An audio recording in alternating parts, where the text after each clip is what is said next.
Eu sei Parabéns, que a gente tem que valorizar muito os treinadores do passado. Por sinal, 30 mil pessoas quase simultâneas, então deixa o seu like. É o chupa pilhado. Pilhado criticava o Abel Ferreira, tem que engolir mesmo. Então deixa o seu like aí, aqui no YouTube, compartilha o link com todo mundo. A gente fala muito de treinadores do passado, e com razão. Tem Vanderlei Luxemburgo, que deve ser aí o principal técnico da história do Palmeiras. Tem mais títulos. É o mais títulos, tem 8 títulos. Depois Agora, é o Brandão com 7, depois o e o Filipão com 6. Isso. E agora o Abel chega Exato. ali, fica em Quatro quarto, títulos. ao lado de um outro treinador também que tem 4. É o técnico do Mundial de 51. Então, a pergunta que eu faço, o que o Abel Ferreira precisa fazer mais para ser o principal treinador da história do Palmeiras? Porque também não é só número. A gente tem que ver aí o peso dos títulos. O cara tem 2 Libertadores. Em pouco tempo, né? O cara tem 2 Libertadores e uma Copa do Brasil. Será que se ele ganha um brasileiro, já dá pra pensar que ele pode ser o maior treinador da história do Palmeiras ou não? Pelo folclore do Vanderlei Luxemburgo, do Filipão. Porque a gente tá falando de títulos de muito peso. Esse cara chegou e tá tirando onda. Dá pra gente pensar que ele pode chegar ao patamar de se tornar, em breve até, o principal treinador da história do Palmeiras? Bom, ele começou de uma maneira fulminante. Acho que nem ele imaginava tanto, né? Então tem que levar em consideração o trabalho que está sendo feito. Ele tem um elenco muito forte. É uma coisa meio complicada, né? Se a gente for apenas nominar o título. Então, por exemplo, o título em 94 do Palmeiras, 93, né? Quando o Luxemburgo quebra a falta de títulos do Palmeiras e ganha, ele teve uma importância, assim, absurda naquele momento. Ah, mas aquele título é mais importante que uma Libertadores? No contexto geral, não, mas talvez no momento tenha sido. A vibração talvez tenha sido até no mesmo nível. O título de 77, pô, quando ele ganhou o campeonato de 77, o Campeonato Paulista, parou a cidade de São Paulo. A Avenida Paulista ficou interditada 2 dias para os caras comemorarem. Então são pesos que dependem muito do momento. Mas ele, sem dúvida, já fez história no Palmeiras. Já fez. Se ele não fizer mais nada, se ele pedir demissão agora na entrevista e for embora, ele já fez história no Palmeiras. Pilhado, até teve muitos debates no bate-pronto aí nos últimos dias sobre peso, qual é o critério. Isso é bem subjetivo, né? O Luxemburgo, ele é o maior campeão, com 8. E o Luxemburgo, dos times do Palmeiras que eu vi, os melhores foram dirigidos pelo Vanderlei Luxemburgo. Fazia muito gol, né, Bruno? Sim, 2 pelo menos, o de 93 e 94, que era Edmundo, Evair, Zinho, Edilson, depois veio o Rivaldo, tinha o Mazinho, Roberto Carlos, Sampaio, e o de 96, né, com o Djalminha, Rivaldo, Miller, Cafu, Luizão.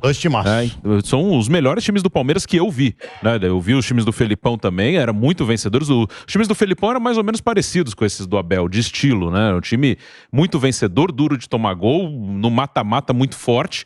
Então aí vai no critério, mas também conhecendo o palmeirense, amigos que eu tenho e acompanhando no estádio, o Luxemburgo não é tão querido pelo torcedor do Palmeiras. Aí por várias coisas, aí pode ser porque muitos falam do Brasileiro 2002, que ele saiu na primeira rodada e depois o time foi rebaixado, e também porque ele dirigiu outros times em São Paulo, o Corinthians, o Santos. O Felipão é muito mais querido pelo palmeirense, que o Felipão aqui em São Paulo ele é identificado com o Palmeiras. O Luxemburgo também é com o Corinthians, também é com o Santos. Então isso é muito subjetivo. Se eu fosse escolher, eu não sou palmeirense, eu diria que o principal técnico é o Luxemburgo, pelo número de títulos e porque foram os times que eu mais gostei de ver. A gente tá com o Pedro Marques, direto do Allianz Parque, tá ali com a gente, Pedrinho, qual é o clima no Allianz Parque? Porque o torcedor do Palmeiras, ele tá tirando onda. Inclusive aqui no chat, tá fácil ser palmeirense, tá fácil torcer pro Palmeiras. Como é que tá o clima no Allianz Parque? E Pedro, Abel Ferreira já é visto pelos palmeirenses como um treinador que pode se tornar o maior da história do Palmeiras, ou tá muito cedo ainda, pelo que você acompanha da torcida do Palmeiras, inclusive aí nos bastidores do clube? Boa noite, Pedro. Boa noite, Pilhado, todo mundo ligado aqui no Canelada da Jovem Pan, clima de festa que não começou agora, muitas horas antes da bola rolar, o torcedor do Palmeiras marcou presença nos arredores do Allianz Parque, mais de 30 mil palmeirenses hoje por aqui, casa cheia, é o primeiro título conquistado pelo Abel Ferreira no Allianz Parque com público, com torcida, porque ele já derrotou o Grêmio na decisão de Copa do Brasil em 2020, naquela altura, por conta da Covid-19, nós não tivemos público e E hoje sim, Abel Ferreira, na sua 8ª decisão de campeonato, venceu mais um título com a equipe do Palmeiras, tendo esse fator assim super importante, que é o torcedor ao seu lado. E até dei a informação nas últimas horas, né, como o futebol está chato, né? A Conmebol impediu que a torcida do Palmeiras montasse um mosaico, alegando que o mosaico tamparia a visão de alguns torcedores. Depois, quando a gente reclama que o futebol está chato por conta de algumas coisas, de algumas pessoas, as pessoas ainda insistem, né, que a gente está sendo chato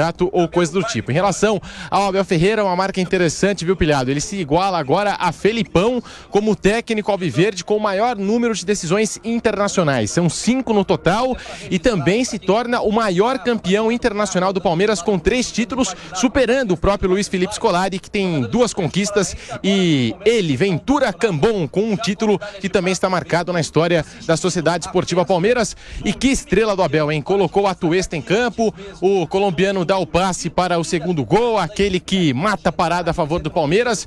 E a vitória de hoje, já aproveitando para estender aqui meu comentário, prova algumas coisas, né? Serve para quebrar alguns rótulos em relação ao Abel Ferreira. Ouvi essa semana, inclusive no bate-pronto, que o Abel Ferreira só sabe jogar de uma forma. Não foi o que a gente viu aqui hoje. Palmeiras saiu para o jogo, controlou a partida do início ao fim, sobretudo na primeira etapa, criando as melhores chances, né? Então é uma equipe que sabe jogar de maneira reativa, sabe jogar de maneira ofensiva. Pego aqui outro exemplo, 3-0 em cima do River Plate na Libertadores 2020, lá no Monumental de Núñez. Então é um time que mostra assim repertório, várias maneiras de jogar. Já viu o Palmeiras com 3 zagueiros, já viu o Palmeiras com 3 volantes, o Palmeiras com 4 atacantes, como foi agora contra a Inter de Limeira. Então ele tem sim variabilidade tática, ele sabe mexer os seus jogadores, sabe as peças que tem à disposição, tanto que você pode ver aí, Breno Lopes decidiu uma Libertadores pro Palmeiras, você pode pegar Daverson, que decidiu uma final pro Palmeiras, e agora ele deu a confiança necessária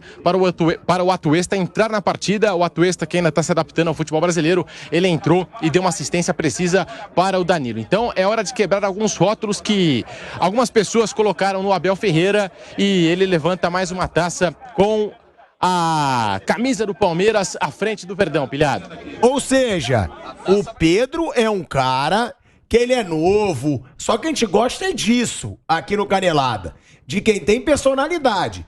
O Pedro já tá chegando e tá mandando um recado pro Mauro César, hein? Porque o Mauro César falou no bate-pronto que o Abel só tem uma forma de jogar. O Pedro vem, então já é uma resposta pro Mauro César, Pedro? E, Pilhado, nesse exato momento o Palmeiras levanta a taça, mas não só para o Mauro César, né? Por exemplo, eu ouvi o Nilson dizer que existe uma monocultura tática na equipe do Verdão. O Mauro César Pereira também, que deu algumas referências. Respeito a opinião de cada um, eu acho que, né, é do debate, cada um tem a sua forma de pensar, a sua forma de ver o Palmeiras, o Abel Ferreira e o futebol como um todo. Eu acho que o futebol é um esporte de estratégia, então você pode jogar de maneira defensiva e vencer um jogo, levantar uma taça, assim como você pode jogar de maneira totalmente ofensiva e ganhar. Ou perder, enfim, é a estratégia do jogo. Você vê, contra o Flamengo, o Palmeiras adotou sim uma postura um pouco mais reativa e conseguiu vencer. Hoje, contra o Atlético Paranaense, partiu pra cima nos 2 jogos, né? Jogo bem aberto, chances dos 2 lados, e conquistou o título também. Então, eu acho que o esporte, o futebol como um todo é um esporte de estratégia, e você pode ganhar sendo defensivo, você pode ganhar sendo ofensivo, e o Palmeiras tem essa característica. É uma equipe que joga na fragilidade do seu adversário. Hoje, o Atlético Paranaense não veio propor jogo, então o Palmeiras se colocou nessa posição. Contra o Flamengo, o Palmeiras já sabia que o Flamengo ia propor jogo, então pegou o Flamengo no contra-ataque, assim como aconteceu contra o Atlético Mineiro. A gente viu também bastante na última Copa Libertadores, diante de São Paulo, Universidade Católica. É estratégia. Eu considero o Abel Ferreira um grande estrategista nesse esporte tão maravilhoso chamado futebol, Pilhado. Então, Pedro Marques, admiro muito a sua personalidade, só que agora eu vou ter que dar o direito de resposta pro Nilson César. Não. Porque ele já falou, não, calma aí, eu preciso responder. Então tá bom. Então deixa a carinha do Pedro aí, coloca o Nilson César e tá aí o seu direito de resposta, Nilson. Não, e eu gosto muito desse garoto aí, porque ele tem mesmo personalidade. Tem que ser assim, senão o cara é água com açúcar e não passa disso. Tem que ser assim mesmo. Garoto que que encara e bota personalidade. Mas amanhã o Pedrinho, meu amigo, eu vou recomendar para você um otorrinolaringologista, né? Ouvido, nariz e garganta, né? Porque faz tempo que eu estou dizendo que o Abel largou de ser um técnico de monocultura tática. Largou. Tô falando isso há tempo. Você que diz que você não é poste, você pode mudar de opinião. Não, eu usei essa expressão, não sou poste. O cara tá evoluindo como treinador, tá melhorando como treinador. Então, o verbo no passado, falei mesmo. Quando ele era um técnico de monocultura tática, eu vi aquilo claramente. Ele não mudava, era só aquilo e pronto. Você... O Mauro também, o Mauro César tem razão, era só aquilo, mas você vê um Palmeiras hoje diferente. Ele aprendeu. Hoje ele botou 3 atacantes. O que ele vai fazer? Contra o Atlético Paranaense em casa, ele vai jogar com mais um cara no meio-campo e não vai jogar com um atacante a mais? No intervalo, ele tirou o menino lá, o Verón, e botou outro atacante de velocidade pela esquerda, que era o Wesley, que entrou melhor do que o Verón. Então, quer dizer, ele está aprendendo cada vez mais. E ele mesmo está reconhecendo esse aprendizado. Eu acho legal quando o técnico reconhece esse aprendizado. Então amanhã você vai no otorrino, respeito toda essa sua veemência, porque é assim que tem que ser mesmo, tem que ter força, opinião, tem que chegar no ouvinte, no leitor, no telespectador, tem que chegar, mas nessa não. Como diria o Ligeirinho, me inclua...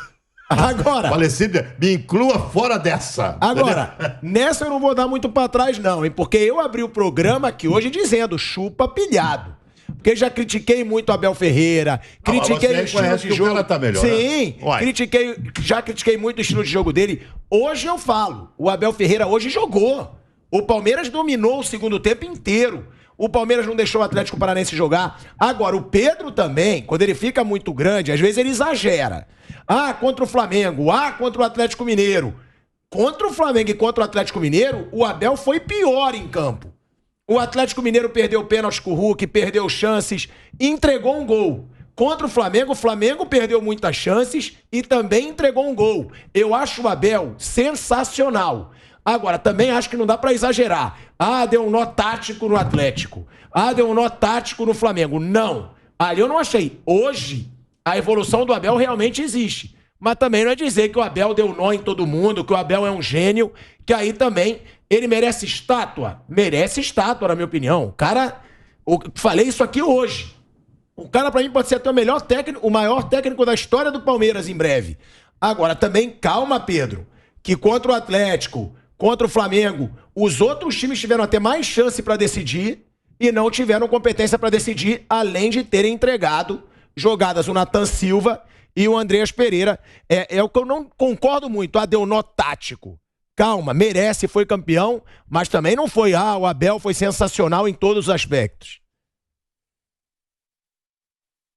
Pode falar, Pedro. Eu não falei em nó tático, falei em estratégia. Eu acho que o Palmeiras, ele foi estratégico contra Flamengo e Atlético Mineiro na última Copa Libertadores, foi estratégico também contra o São Paulo nas quartas de final, e erro é do jogo. Por exemplo, se a gente for pegar a Copa Libertadores que o Flamengo conquistou, e pra mim conquistou com méritos e um baita trabalho do Jorge Jesus, é claro que teve a estrela do Gabriel Barbosa, mas também houveram 2 erros da defesa do River Plate.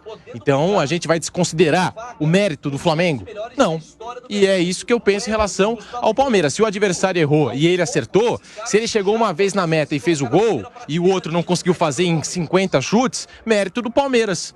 Mérito do Palmeiras. É isso que eu penso em relação ao Abel Ferreira e esses erros que você acabou citando aí. Eu acho que faz parte do jogo, você errar.